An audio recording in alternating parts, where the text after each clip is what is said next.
Hello. I'd like to talk about the Belgian movie Close, written and directed by Dhont. If you have seen it, fine, please join me. If you have not seen it, please don't watch the rest of this video. Come back after you see the movie. You'll understand why, if you do. Watching the movie the first time, I felt that there were so many human issues that it raised, I simply didn't know how to feel about it. Is it a fable that shows the fragility of love? Is it a fable that shows the durability of love? Is it a fable that shows the impossibility of self-forgiveness? Is it a fable that shows an incredible act of human kindness? Is it all of the above? My answer is all of the above, and even more. I'd like to examine the movie chronologically, talking about its story and its implications, but also talking about Dhont's technique and insights. I'll paraphrase the English subtitles occasionally. At the very start, we encountered Leo's effortless ability to invent a story. We're surrounded by 80 enemy troops and tanks. Later, trying to lull Remy to sleep, he says, "You and your wacky gecko friend are among the stars, and you feel this breeze." While Remy practices his oboe, he says, "I'll be your agent. We'll be filthy rich and tour the world." Indeed, he has a fertile imagination. I'll mention it again later. Remy happily sees himself in Leo's stories. They may be fantasies, but he is an intrinsic part of them. The boys' affection for each other radiates outward and inward. Dhont is demonstrating a simple fact of life. Approaching puberty, and in typical healthy families, boys are naturally honest.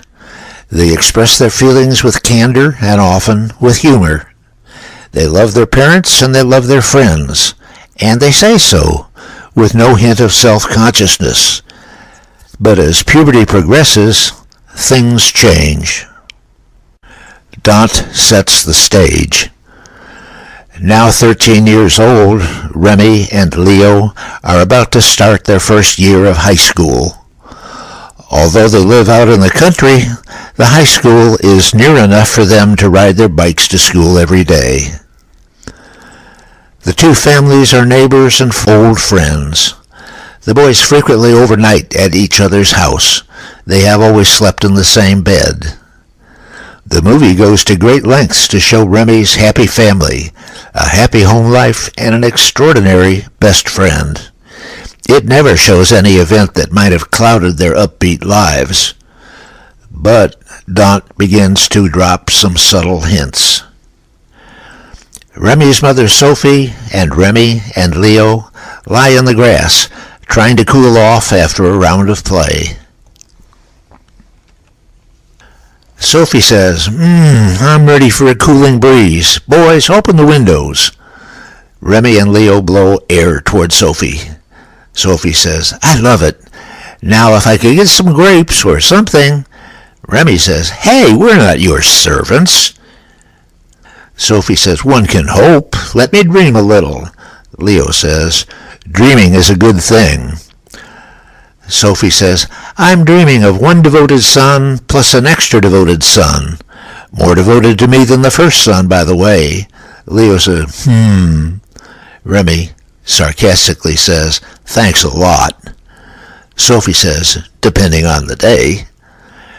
Remy says, "You too," meaning, "Mom, some days you rub me wrong too." Sophie says, "I'm always at your beck and call, you know, when you deserve it." "Sorry, but it's true. Don't you agree?" Leo says, "I do." Sophie says, "I'm too nice with him." While they seem to joke about caring for each other, there is an undertone of tension between Remy and Sophie. Each suggests the other has been inconsistent in their affection. Apparently, Leo agrees. Has something bad happened in the past? We see most of the movie through Leo's eyes, but eventually we realize that there has to be more to the story that we don't see. We certainly do see Leo's attitude toward closeness change when the new school experience starts, but we aren't given much insight into Remy's state of mind. As hints accumulate, however, we begin to worry. Another hint was when they had gone to bed, but Remy couldn't sleep. He said that the reason he couldn't sleep was that his brain kept running. Heath Ledger used to complain of the same thing. So Leo made up a fairy tale that lulled Remy to sleep. Leo's fairy tale is inspired, a little fantasy combining a few elements of sophistication with childish humor.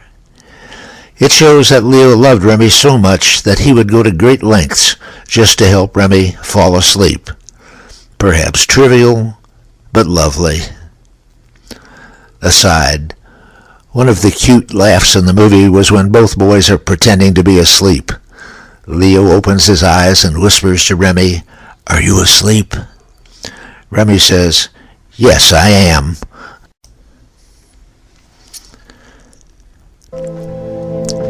Remy seemed to be dissatisfied with his oboe performance in the concert. It wasn't all that bad, but I agree that he didn't look pleased. Was this meant to suggest that he was a perfectionist, and that he might secretly agonize over it if he couldn't achieve perfection, especially when performing in public? The story certainly proves Remy was not emotionally healthy, but it doesn't explain what caused his illness. Obviously, Sophie is worried about Remy being alone, but why? It never shows some earlier event that might have inflicted trauma. So, what's left? Possibly an inherently weak personality? Some people are greatly dependent on others to supply encouragement and stimulation. Without it, some sink into deep depression. Was Remy one? Remy grew up with Leo, and storytelling Leo was happy and outgoing. Maybe just the kind of companion Remy needed to keep his spirits up.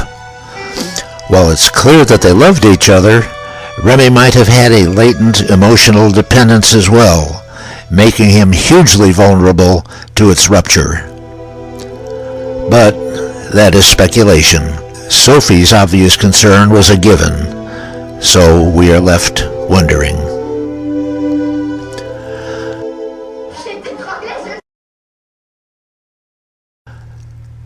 Belgium is a very small but very rich country. Its public schools are excellent, and they have multiple education paths tailored to accompany their community's languages, Dutch, French, and German populations, as well as individual ambitions. All youngsters are given 12 years of free education. There are also private schools available if parents prefer them.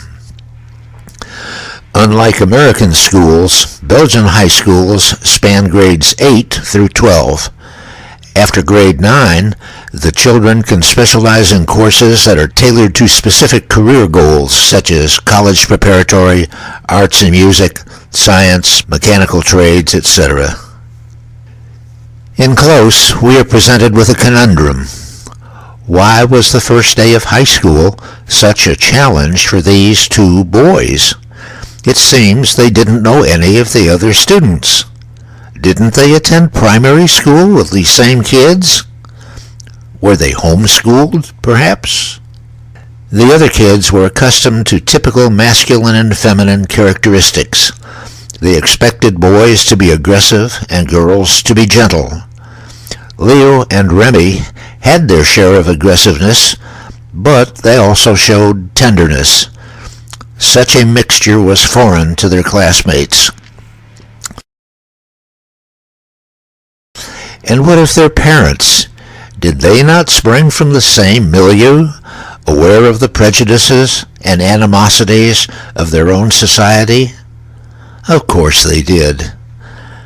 Then why didn't Leo's and Remy's parents talk to them about how other people might react to the boys' rare closeness?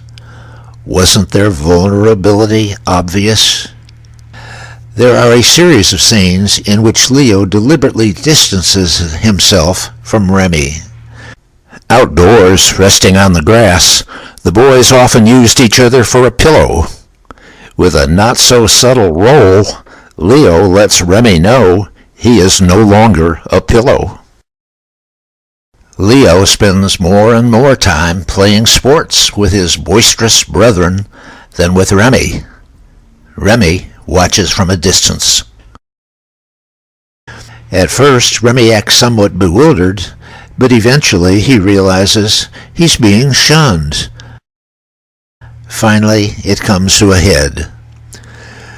Leo spends the night at Remy's, and in the middle of the night, he slips out of Remy's bed and onto a separate mattress on the floor.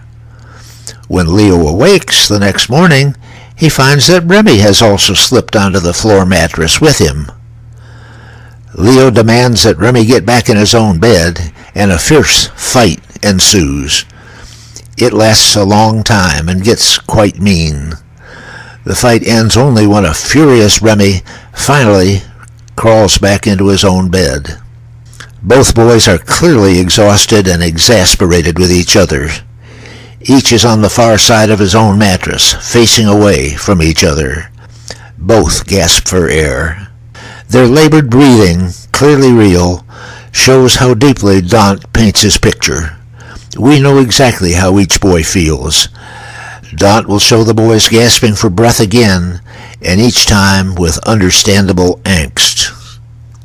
But this mattress battle is only a prelude to the biggest hint of all, the bathroom door. It's morning. The boys are up, Leo is in the bedroom, and Remy is taking a shower. Sophie is outside the bathroom door. She has apparently tried to open the door, but it's locked from the inside. She calls to Remy, "Unlock the door." Why would a mother insist that her 13-year-old son unlock his bathroom door? Was there an earlier experience that scared her?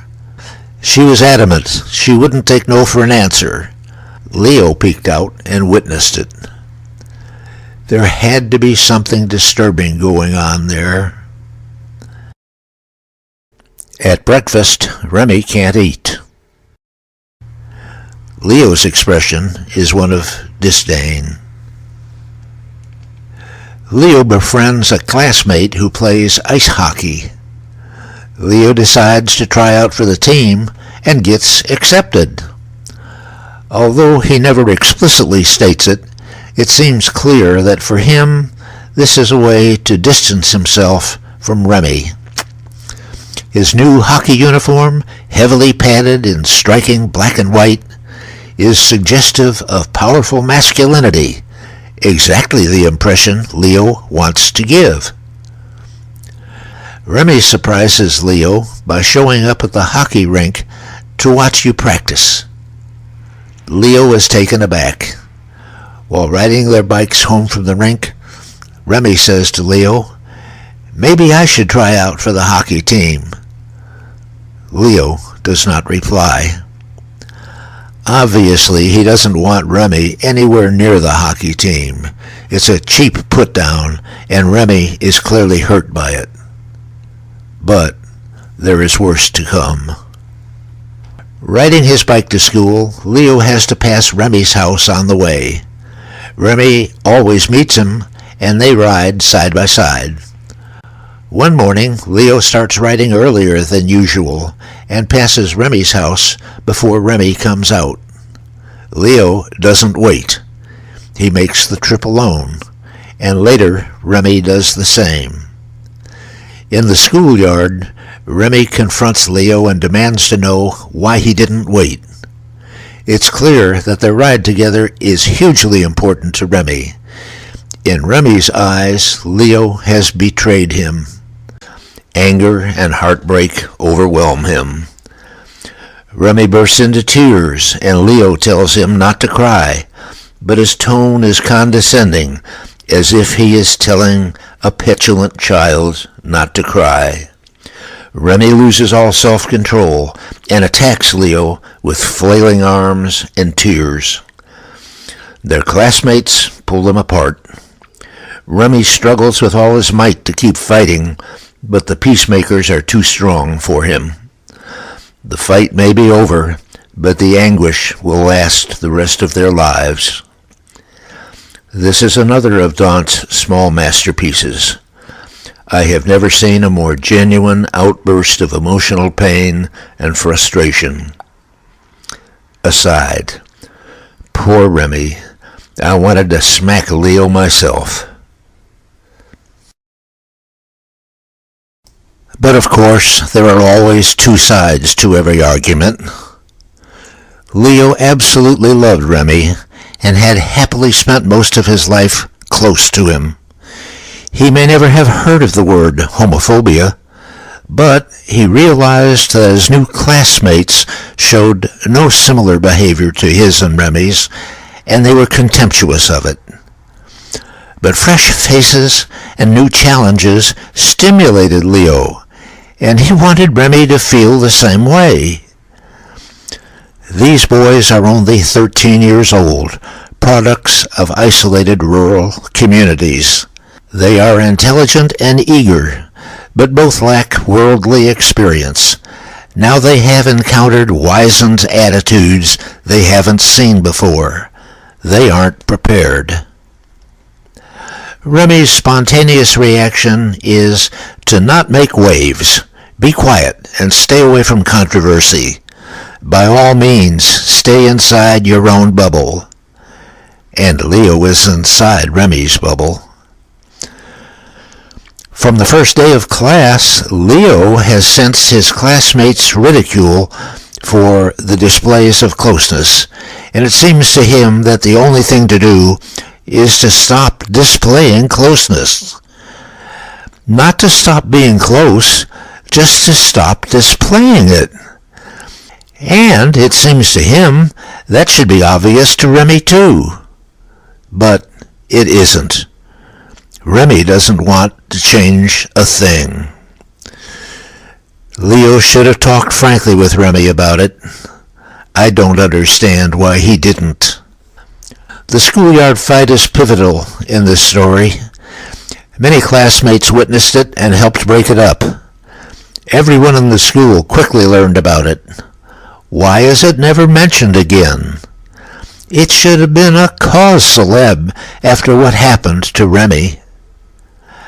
I want to mention that as much as I disliked how Leo disappointed Remy by not waiting for him, I feel certain that Leo loved Remy.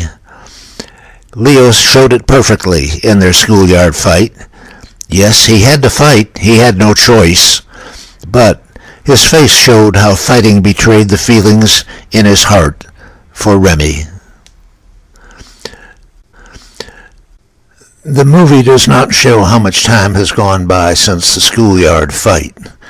It shows scenes of Leo watching Remy from a distance, but we never see Remy look toward Leo, not even a glance.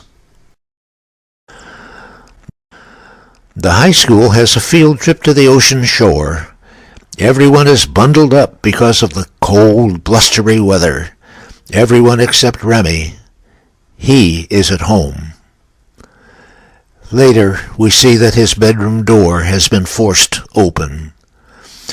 Behind his locked door, he has committed suicide. His mother found him. Dhont carefully delivers all the customary functions.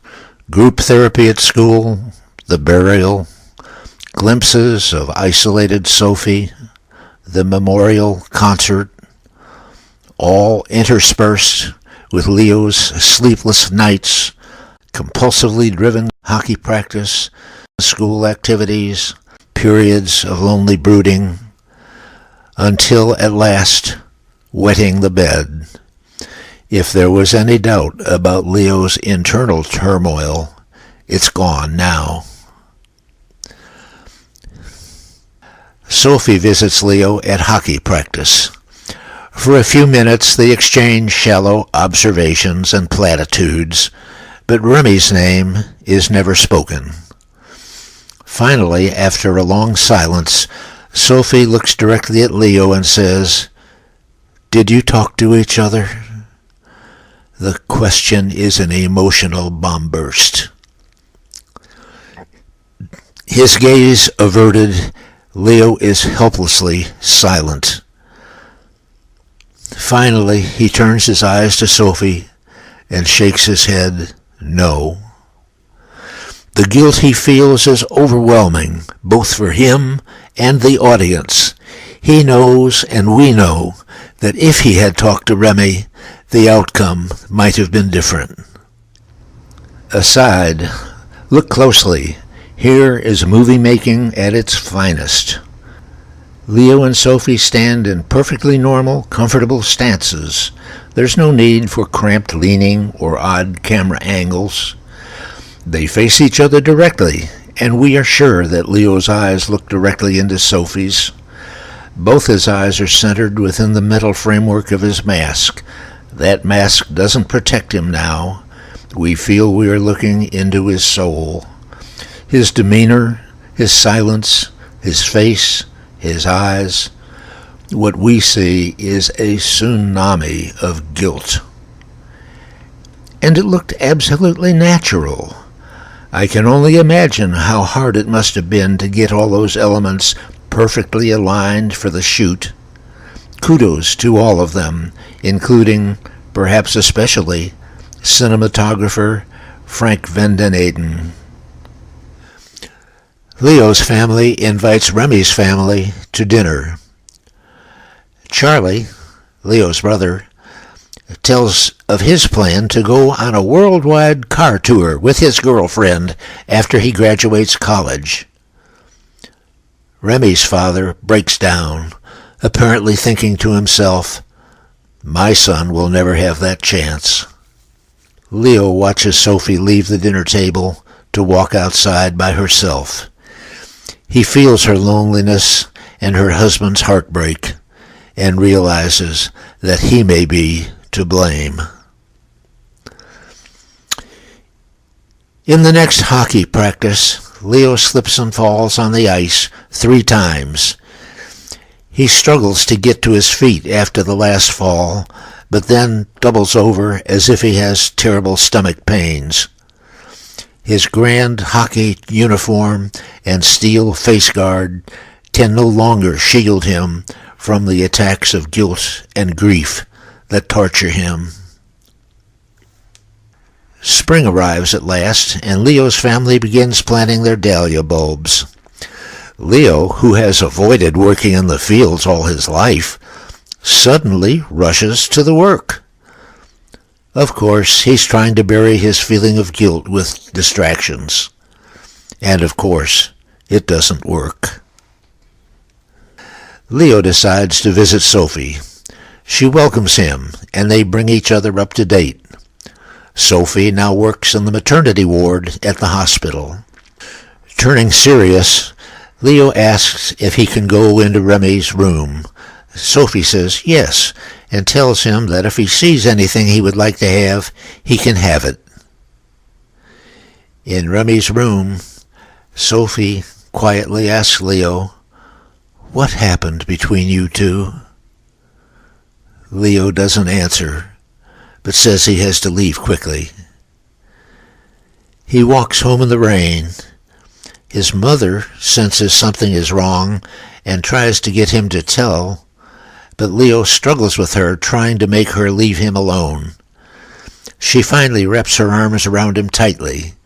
He stops resisting, but he won't talk. He gasps for air. The hockey team, which has been practicing all winter, at last plays a real game against another team. Leo's face looks worn and wan, but he plays. Another player crashes into him. Leo's arm is broken. At the clinic, Leo begins to weep as the doctor applies the gauze for his arm cast. Leo realizes that his broken arm spells the end of his short hockey career. His hockey charade can no longer insulate him from the blame that he feels is coming from all directions. The school year ends amid much celebration by the students. Leo still wears his arm cast, but he's caught up in the festivities, at least for a while. But then his mood changes. Something inside him changes. He goes to Remy's house, but is dismayed to find that the dog is gone, Sophie and Peter are gone, and the house is empty. Riding a bus, he goes to the local hospital maternity ward to find Sophie. When they meet, Sophie asks him, "Why have you come?" He does not answer. When her work shift is over, she drives him to his home, but they don't get that far. Leo is silent as they ride, but suddenly he confesses, "It's because of me. It's my fault. I pushed him away." Sophie stops the car, stunned. Neither speaks for a long time. Finally, Sophie says, "Get out." Leo gets out and walks away into the woods. Sophie immediately regrets her mindless exclamation and sets out on foot trying to catch Leo. When she finds him, he's in tears, holding a long stick in his good hand as if to threaten her not to come any closer. I think Leo sees Sophie as the wrath of God, come to administer punishment for his having murdered Remy. In tears herself, she slowly walks up to Leo, then embraces him. He collapses in abject grief at her embrace, the first time he has let it all out since Remy's death. She is not the wrath of God. She is the bearer of God's love.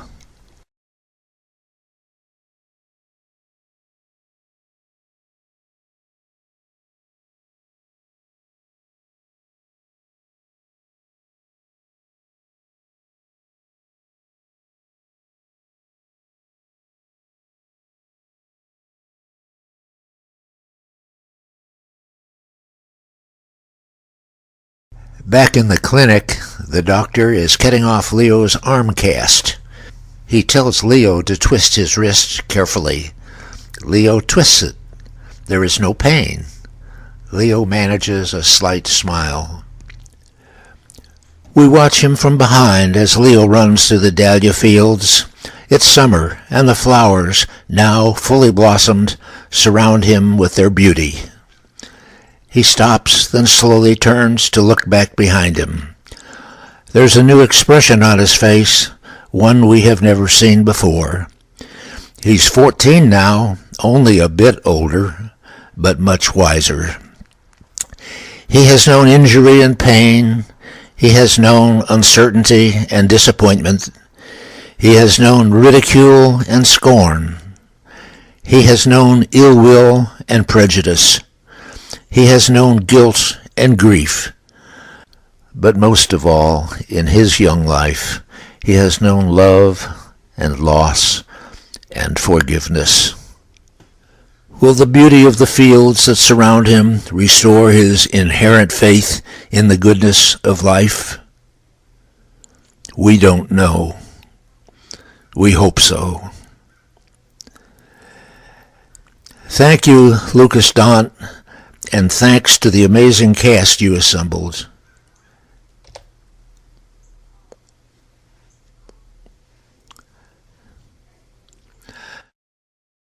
My take.